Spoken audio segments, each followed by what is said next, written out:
Hello, everyone, and welcome back to Talk with Coach, the podcast where we deep dive into the realms of sales, leadership, and personal growth, and also entrepreneurship. I'm your host, Becca Goldsberry, an elite sales and leadership coach with Southwestern Consulting. I am so excited to embark on another insightful journey with you all. Whether you're a seasoned professional aiming to sharpen your skills or an aspiring leader hungry for knowledge, and looking for ways to grow your company, this podcast is your compass to success. Join me as we explore strategies, tactics, mindset shifts necessary to thrive in a competitive landscape of sales and leadership. Get ready to unlock your potential, seize opportunities, and conquer challenges like never before. So buckle up and let's embark on this voyage that we have together today. So welcome back to Talk with Coach. Today's guest, her and I, again, you guys, it is the power of networking. I met a, colleague of Rebecca's, who also owns a Ace Handyman location on the south side of Indianapolis.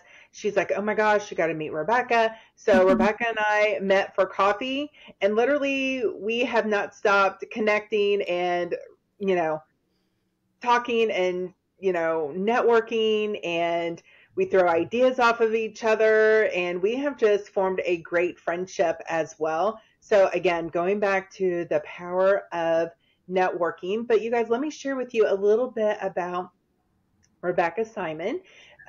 She is the owner of Ace Handyman Services here in Indianapolis. And Rebecca actually is originally from Canada and has made her home here in Indianapolis for over 23 years. Her background is rooted in customer service. She started her career as a banking center manager while going to school full-time in the evenings as an adult to earn a bachelor's degree in business management. She transitioned to work for 15 years in the IndyCar racing and event business, traveling the world with the series and servicing VIP clients in suite and club spaces at the Indianapolis Motor Speedway. How fun is that? Some of her highlights there is being the 100th running in 2016 when the venue hosted 300,000 visitors. I remember watching it that day, and that place was just absolutely packed. In 2020, Rebecca sought a new challenge by engaging a franchise consultant to evaluate attractive options, not being handy or even owning tools. Ace Handyman Services spoke to her as an opportunity because she understands the value of the service and the experience she would expect a client while having work done in her home. Ace Handyman Services, they proudly align with the reputable and credible Ace hardware brands, intends to change the reputation of this industry by becoming its Ace Handyman here in Indianapolis. They are the go-to handyman resource for the community while keeping people in their homes longer and safer. So, Rebecca, welcome to Talk with Coach. I'm so excited. I'm buckled up, like you said. I'm ready. I love it. I love it. So, okay. So we're coming from Canada, making your way to Indy. Yeah. And I would love for you just to kind of share, because you've had some really cool opportunities when you were working with IndyCar. Yeah. Like, how did you go from IndyCar to Ace Handyman? I know you were just looking for opportunities, but I would love for you to just kind of share some, maybe the fun things about working with Indy, and then that mindset shift that you had to going being a solopreneur and an entrepreneur. Yeah. Well, thanks for that. I definitely am so blessed to have had that experience of working both on the IndyCar side, on a team side, and then finishing out my kind of racing and event career at the Speedway. The experiences are just so unique, and it's such a worldwide known event. You can travel the world and you'll say Indiana and they'll say, oh, Indy 500. Yes. And so doing that and having that experience, it wasn't just the month of May, it was a year-round job, making sure that the clients and the guests that came there, if they came there for the first time, they thought they were, on the moon. It was such an exciting experience. And so I took pride in making sure that every single person that came there would have something, a story to tell. And it helps too with the tradition. It is such a tradition based event, and all the events that they do there. So I think one of the things when I moved here, I was surprised about, I would meet people and I would just assume that they were a race fan or assume that they had been to the Indy 500. And I'm always still to this day shocked when someone says they haven't been, but not everyone has gone. And my recommendation to anyone is, if you can go at a minimum, just go from 6 a.m. until noon on race day, enjoy the tradition, see the pageantry, the excitement, and then go home if you don't like racing. Okay, so I'm going to tattletale on myself. I have yet to go to an Indy 500. Let's go. I know, right? And so I'm like, oh, I need to take Michael and Thad and go one year. But growing up, because of what we did as a family business, Memorial Day weekend was the kickoff for Red Brush Park. And so we would growing up, we would watch it on TV, in the concession stand area, but we never had a chance. So as an adult, I know my brother goes every year through his work. But I'm like, you know what? I need to go take Thad. He would absolutely love it. Yeah. And, and I know he would, so let's make that happen. But to speak to your question about the transition. So I found that, anytime I would talk to someone about Indy 500 or whatever, everyone has a story if they've been. There's always like, I always sit in turn 2, or we always have this, and we've had tickets that have been willed down through the family. So there's that. And as I was kind of towards the end after COVID, and it was kind of a time when everyone was sort of making changes and reflecting on, what they were looking for. Oh, bless me. Bless you. With a franchise consultant, looking at this business, I found that same excitement would come when I would mention the Ace name. People would say, oh, I used to love going there. That's my cat. Love going there when I was a kid. I love the service that I get when I go there. It's always an experience to go to that hardware store. So I found like that kind of really drew me to this business. And it was, time to kind of take my experience and do something new and hopefully service the community. No, I love that. And you're right. Ace has that brand name, that recognition. Everybody trusts the brand. Everybody trusts, the quality of the services, the tools, the paint, whatever they get from Ace. So you're right. It's something that everybody trusts, but nobody realizes that there's a handyman service component to that. No, that's our job. We're going to get the message out.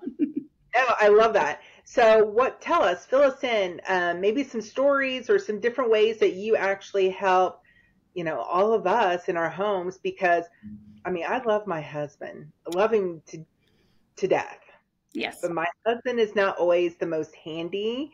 And we laugh every time we buy a piece of furniture or something that we have to put together.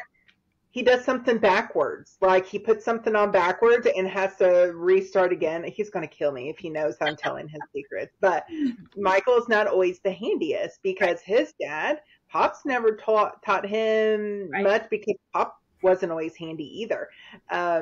So for those of us, and then I'm so busy running around with Thad and work and all the things, I don't have time to go do stuff either. So I love what you guys do. Yeah.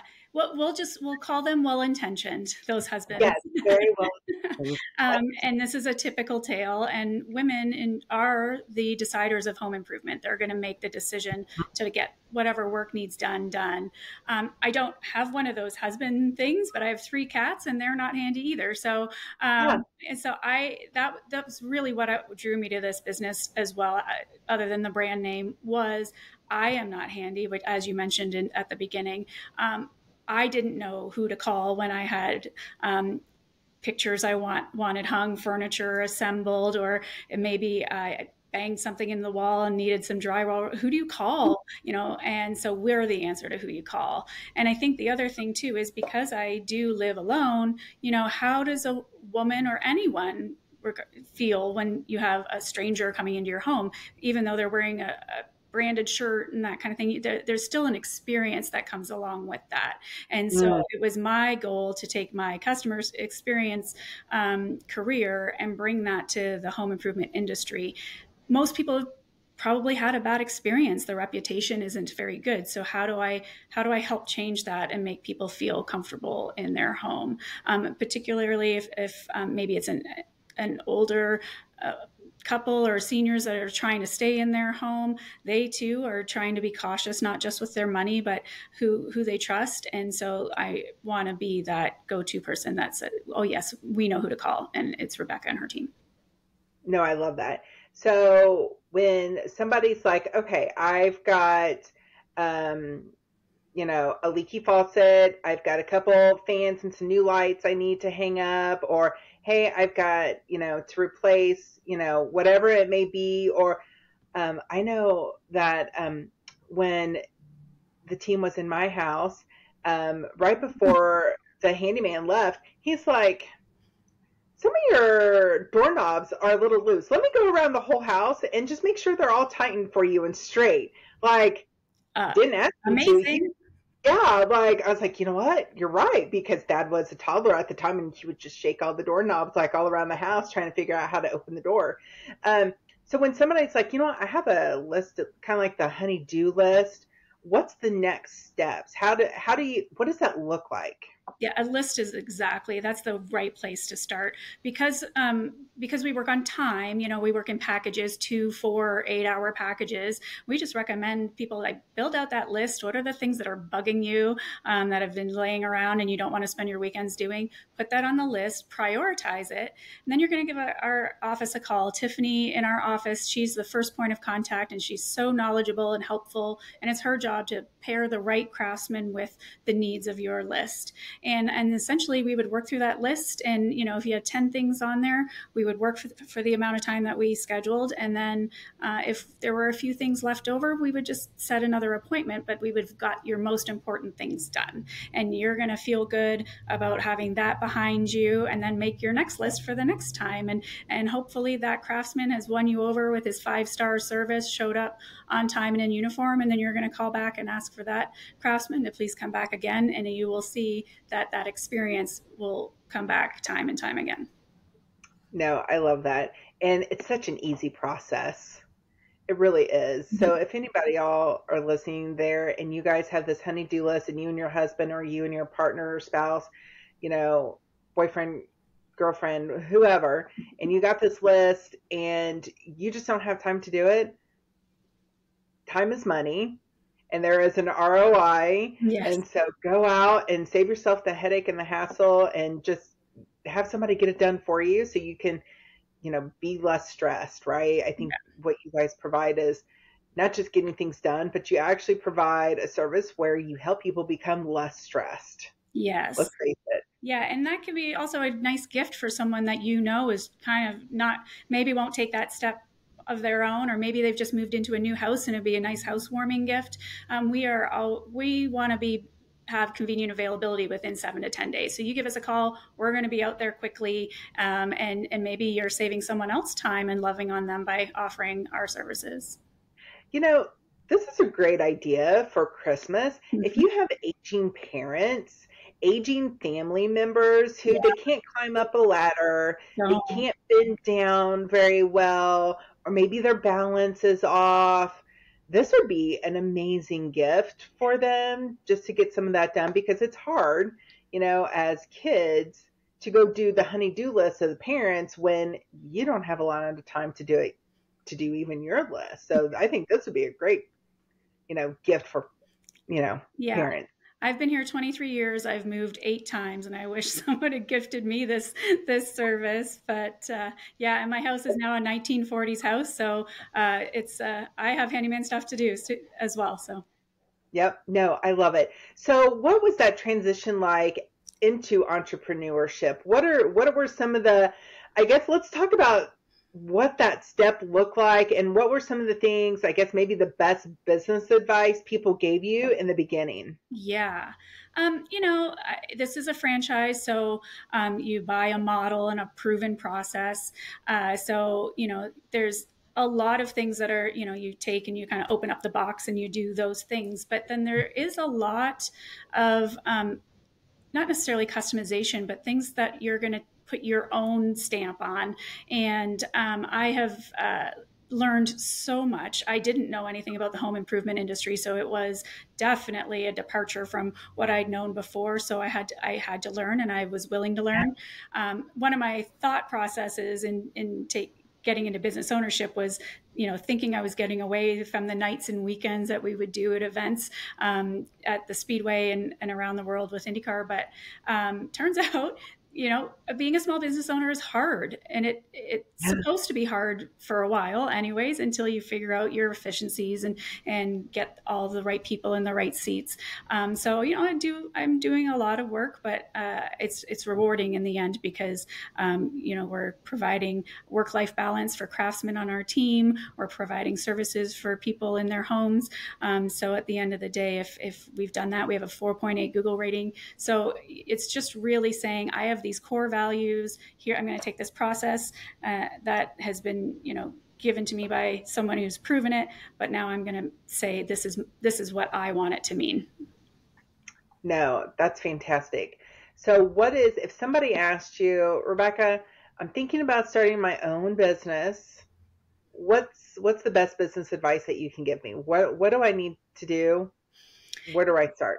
I mean, first of all, meeting you is a perfect example. I mean, I am so thankful for the network that we've built here in Indianapolis. There is no shortage of people that you can go, and you just have to ask for help. Be curious, ask the questions. You can do as much due diligence as you think you're going to do, and you'll still think at the end, oh, why didn't I ask that question? Like, you're going to gather all the information and then learn more after it. But if you just be curious, ask the questions. And then one of the books I think I shared with you, Becca, was that I read recently. It was called The Entrepreneur's Roller Coaster by Darren Hardy. Love that book. Yeah, I love that book, but I read it at year 3. I wish I'd read that book before I even started. So if I could say, there was something you wanted to digest, if you're thinking about being an entrepreneur, that book kind of got it home for me. Mm-hmm. Yeah. What was some of your biggest takeaways from what Darren wrote in The Entrepreneur's Roller Coaster? Well, I love to live in positivity and all that. But there was one point just in the first chapter, I think, where he said, 95% of the time running your business is going to, he said, suck, but be hard. And it's just hard. And it's the good days that really offset that. But to me, it felt validating, like, oh, okay, when you have a hard day, it's supposed to be like this, but you can really overcome it and rise to the occasion. And it really does talk about, rewarding and working with, knowing who your best clients are, and putting all of your energy into them. Not everyone is your client, and that's okay. So making sure that you're pouring yourself back into those clients that value you. I found that to be very helpful. Yeah. Good. You made a good point, right? Because we all think it doesn't matter what industry, everybody needs what we all have to offer. We all think that if we're in sales or we own a business, we all think everybody can use and should work with us, right? Right. But there is an ideal client for each person, each business, each industry, that those are like the best referrals. Absolutely. Because they get it, they understand it. For you, what is your ideal client? It's us right here. I love working with, we love working with anyone, but I love working with women. I want to work on on that journey, each journey and adventure that a woman goes on. So like if they're buying their first home and they want to make it their oasis and they don't know who to call, they call us. Then they're going to move into their big girl home and they're going to have a growing family, and how do we help them and support them through that? And then we know that women become caregivers. They're the ones that eventually are taking care of the aging loved ones. And then how do we help them keep their loved ones in their homes longer and safer? So I just love supporting women, and our network that you and I have created here is very, it's our job to educate each other on what a good referral is. And I think we do a really great job of asking that question and then helping each other.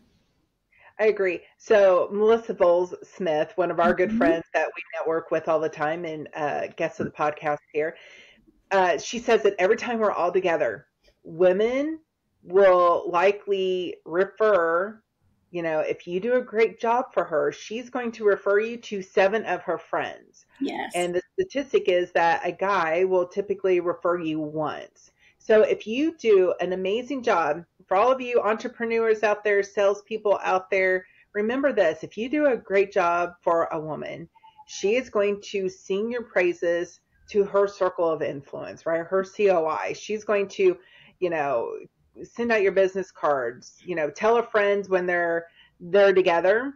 So because women want to share fabulous experiences and help others. It's typically our nature for the most part, right? So I think you nailed it there. No pun intended. Yeah. No pun intended. That's right. See, I'm so funny. I didn't even realize it, So I love it. Okay. So what is something as an entrepreneur that you were just, excited about, happy that you achieved something? Maybe it was a small goal, big goal. What was that for you so far? I mean, just making it past that first 2 years, that statistic of, being at 3.5. I am really enjoying the community of other franchise owners that I have alongside me. So the goal of that community. So when I left racing, that was a bubble of a community, which I loved and it was great. But then when you leave and you're kind of like, well, who's my people now? So now I have that community, and I just want to make sure that we're representing the brand well and continuing to have those Google ratings as high as they are. That goal of delivering seems to be happening, and that makes me feel good every day. That's awesome. I love that. What is your biggest key to success so far, 3.5 years in? Well, I always just try to be a good human, and only good humans get to work with me. I think I stole that from someone else, but it's true. Let's just be good people and have grace. But really, and it's kind of back to what I said earlier, is I'm just curious. I love to be curious about what do you like. I don't even want to talk about me. Like, what do you do? Tell me about you. How can I help you? And connecting people. I just find so much joy in doing that. So if I put the right people in the right seats, the craftsmen are doing their job and the office team's doing their job, then I can be out connecting and representing. How do you, and I know as your business grows, are you looking for amazing people to join your team to kind of keep growing in the Indianapolis community? Always, yes. Okay. Yes, we're always hiring because we always want just the best people. And there's so much talent in the trades. Everyone's got a different take on, if I have 5 craftsmen in the room and we have a project, they all have 5 different opinions on how to do it, and that's okay. So I welcome talking to anyone. And one of the best ways it could be someone who's just retired out of whatever career they have, and they just want to, like, we have Steve on our team. He's retired and he only works just to make money to take his wife on cruises. That's great. I like that guy. Yes. I don't know Steve, but that's awesome. His last 5-star review was from the husband that said, "My wife actually said I love him." So it's true. But maybe someone who's a police officer or a firefighter or works shift work, and they have these unusual days off. We can keep them busy during those few days where they're itching to do something. Yeah, I was going to say, because there's a lot of people, well, they'll work part-time, right? They'll Yeah. retire, maybe work part-time, Yes. and just want to do something fun. Yeah.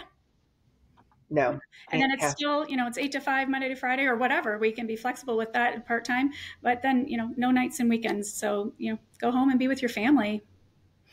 I love that. Mm-hmm. So I know you are a big networking Mm-hmm. person like I am. Yeah. Um, I was just, on a recent podcast, I had Neela Brown, and we were talking about the power of networking.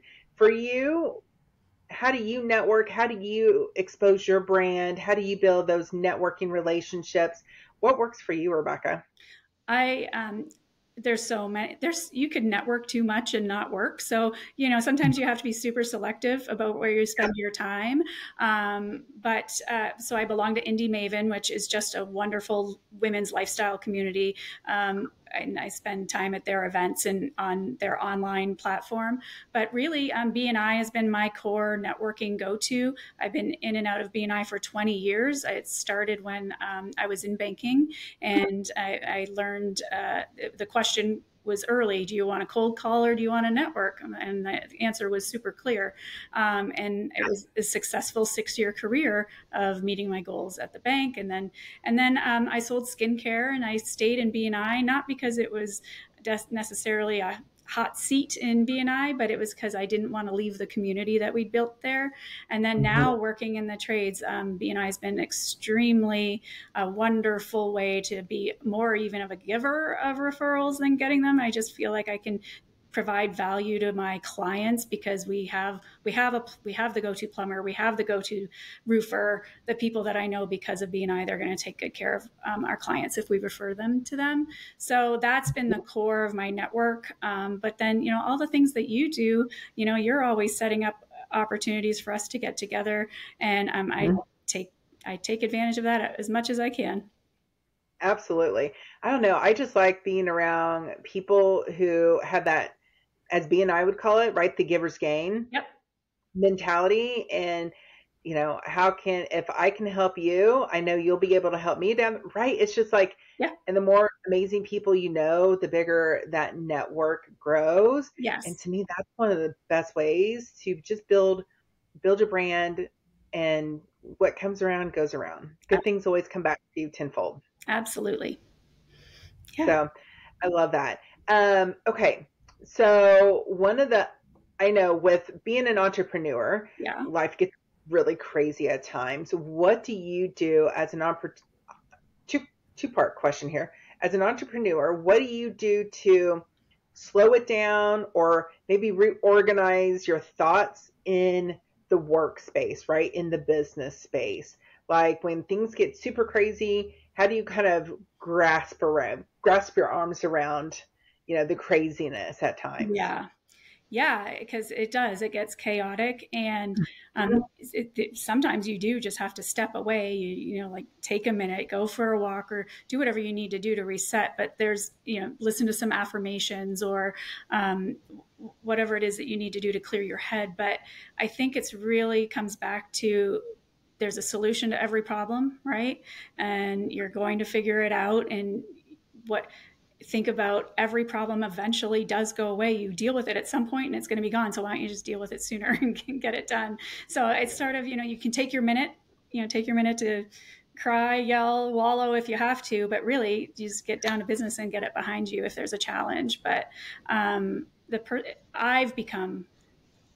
so proud of how resilient I think I've become now. It wasn't a superpower that I needed before, and now I'm like, oh, okay, it's a chaotic day. We had a client cancel, or a craftsman sick, or what a tool broke. I don't know. So how do we problem solve and make sure we're getting the job done? All good advice, my friend. All good advice. I 100% agree. Right. And just And a lot of, being a business coach like Becca. yes, That helps yes, too. absolutely, absolutely. So for you personally, Mm-hmm. how do relax at home? Because I know you've got the 3 cats, Mm-hmm. Bruce, Eddie, and Elsa, right? Yep. Okay. So besides having the cats at home, what do you do just to kind of relax, de-stress, just kind of Yeah. recollect and regather yourself? So I've been really fortunate. I started a book club about 16 years ago, and it was kind of just some women from all different parts of my worlds, the racing world, the banking world, my college world when I went to school here. So I brought all of my worlds colliding in this book club, and people have come and gone over the years, but it's still going 16 years later. So that brings me so much joy. So for me to be able to dig into books that, that are picked for this reading session, and we do talk about it. We don't just drink wine, but to be able to read books that I wouldn't normally have picked out and be challenged by that. If I can curl up on the couch with the cats and read and take a minute after a long day, that's it. That's the good stuff. So what are you guys reading right now in book club? We just finished Eleanor Oliphant is completely fine, and we have a new book picked out. I can't remember what it was, but Eleanor Oliphant, she was, I don't even know if I'm saying it right, but man, what a complicated character. I don't want to give away the synopsis of it, but I loved the discussion that it brought to the table. Like, we sat around and really talked about the challenges she encountered and some of her coping solutions in situations that were not ideal. And then to find a little bit of freedom and redemption in the end was really nice. So I would not have been a book I would have picked up because of the name. I think the name itself kind of didn't really trigger me to think it was something I wanted to read. But then it turned out I really, really enjoyed it. That brings an interesting point. When I'm picking books, I typically go by either the cover sometimes, if it's, something for fun, or it's got to be a really good title that catches my eye, especially if it's like a business book, right? Like Darren Hardy's The Entrepreneur Roller Coaster. Everybody, yes, I'm an entrepreneur. Yes, I want that book, right? And I know you and I are both big audible.com. I listen to Audible books all the time while I'm driving for work. Because sometimes I'm in the car, 3 or 4 hours or more at a time, depending. So, and everybody's like, what's in your Audible? So Rebecca, what is on your Audible? What have you been listening to? So ironically, Darren Hardy, in one of his daily videos snippets that he sends out, which I enjoy, he recommended the Rhinoceros Success. So it's saying, be a rhino, not a cow, is what he says. Don't just lay around in the pasture today. Get out and charge at your goals and get excited about it. And it's a very short little book. It's probably even a little silly but it's okay to think it's silly, but it actually has great messages, and it's got such high energy that if I'm driving from here to there and I've got it on, I actually just play it on repeat a lot of times because it just feels like it gets me motivated. I think if you find a book that does that, it's almost like a woolly blanket, right? If I, quote Mr. Mom, it's like a woolly blanket where we can always go back to it, and there's always something we need for the day to get out of it. Yes. Yeah. So awesome. And then let's see here. I was going to say, do you still go to the Indy 500? Are you still involved in racing? What's that look like? Because you were, doing that for a while. Yes. So when I left and I closed the door on that office and walked out, I really thought that I was going to have the luxury and the experience for once of listening to the 500 on the radio like Hoosiers do, like be a real Hoosier. You're going to be that guy. And I was so looking forward to it. And funny how life works. I actually got a call short of a few days or after I left, and someone said, "Oh, I hear you're free," and I'm like, "Am I?" And so as you know, the Indy 500 has some one-off teams that only race in that race, and so I've been so blessed to work with Cusick Motorsports for the last 4 Mays. So I left and went right back, and it's like going home again. I get to go and work and experience and see my friends, and then come back to my business. So it's kept me in the loop. Well, I was going to say, I know in May, I always know, okay, Rebecca's busy in May. We'll catch up after race season. That's right. So I know you're always having so much fun that entire month. And I will say, for those of you guys who are listening and never been to Indianapolis, May is a fun month to come, just because we do such a great job of just making sure everybody's having a good time that entire month, whether it's carb day, race day, you know, trials, you Yeah. name it. There's always stuff going on all month of May. The city really, really embraces it and celebrates it. It's just fun. Yeah, it is. Yeah. Okay. So for you, what does the business look like moving forward? Do you see like your industry, like where's the growth and maybe where might be the challenges Yeah. as a franchise owner right now? Yes. It's, I would have expected that at like year 3, this would have been one of those breakout years. It's been a little unique and a little challenging, and it's something that I'm hearing across the trades. This is not just unique to Ace Handyman Services, but I think everyone's experiencing it because of the election. There's a lot of constriction of spending money.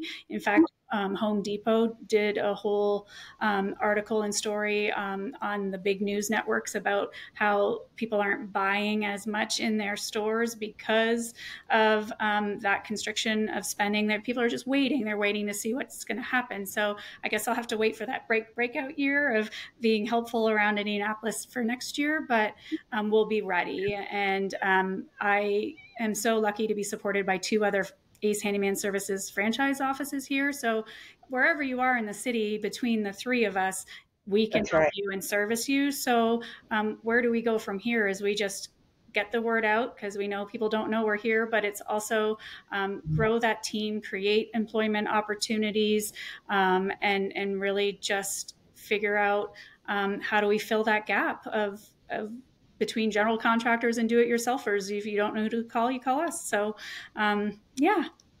And then who knows what we'll do next? I have no idea. I know, right? Well, and I was going to say, you're not the only one. I hear it all the time. You know, everything's a little down, right? There's, you know, whether we call it a recession, whatever people want to call it, some, you know, inflation, whatever. It is different. People are looking at ways of how they spend their budgets, how they manage things.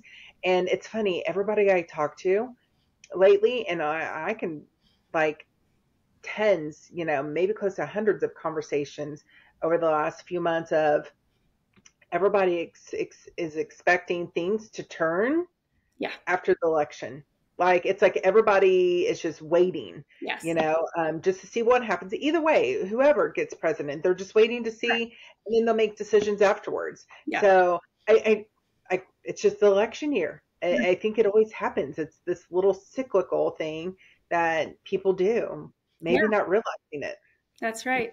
And we'll be ready when that turn. And I tell everybody, take this year and, you know, do the things that you need to. So when the flood doors open, you're ready for the growth. Well, and now I have my plan for 4 years from now. And that's right. Right. Yeah. So. Absolutely. So lessons learned. I love it. So Rebecca, the last question I always ask people is, can you share a funny story or something interesting about you while you were growing up? Yeah. Well, I'll start. I don't know that it's funny, but we did. My mom taught piano and organ out of our home growing up. So there was always kids coming in before school, coming in after school. My entire family, and there were songs. My mom would teach like songs from off the radio and stuff. And there'd always be those songs that get stuck in your head. You'd listen to them 15 times a day on the piano. But all my entire family is musical. My brothers can play any instrument they pick up, and my dad and my mom all play. I got nothing. I got no musical ability whatsoever. But when we would get together as a family, it was always around the piano and around guitars and around music. And I remember one Christmas time, I was fairly young, maybe 10 or something, and we had like 40 or 50 people come stay for like the week or weekend of Christmas. And we hired a chef from a local college, and the chef came to like cook for us for like 24 hours, cooked all the breakfast, all the lunch, all the meals. And so we were all together as a family playing the music. And then it snowed, and because it was in Barrie, Ontario. So like an hour north of Toronto, in when it would snow up to the gutters. And Right. anyway, so the chef got snowed in with us. And so he was there, like he was only supposed to be there one day, but he was there for 3 days. And that's just such a very happy memory for me. Like I don't remember ever experiencing anything like that ever again. What was it like to have like your own personal chef for like 3 or 4 days It was at home? amazing. Yeah. And, because he loved it, he was like, okay, I'll whip up something. And so it was really interesting. I loved it. I'd love one now. Can we do that? I know, right? Like, who do we know that's a chef that we can all like, Right. purge right before a snowstorm? Oh, nobody can get, but too bad, Indianapolis, we don't get that big of a No, snowstorm. no, the city shuts down. It makes me laugh. But yeah, I know when we get like 4 or 5 inches, people are like, we're shutting down. yeah, And I'm like, okay, all right. I mean, it doesn't bother me because I don't have to go anywhere. right. I work from home, but my poor husband, being a FedEx Express guy, he's got to be the one who fights all the crazy people Yeah. driving snow. So, hmm Well, there's a I mean, reason why Florida is full of Canadians. We just keep going warmer and warmer and warmer and warmer. yep. I was going to say, there's a whole lot of people from the Midwest I know that are now in like the Fort Myers, Yep. Naples area. And then I know in Miami, there's a lot of East Coast people as well. So I'll be right there. I'm not too far after you. But Rebecca, I appreciate you being on the podcast with me, and I always love our time together. And I'm super grateful that our paths have crossed and we've become such great friends. Everybody, this wraps up another empowering episode of Talk with Coach.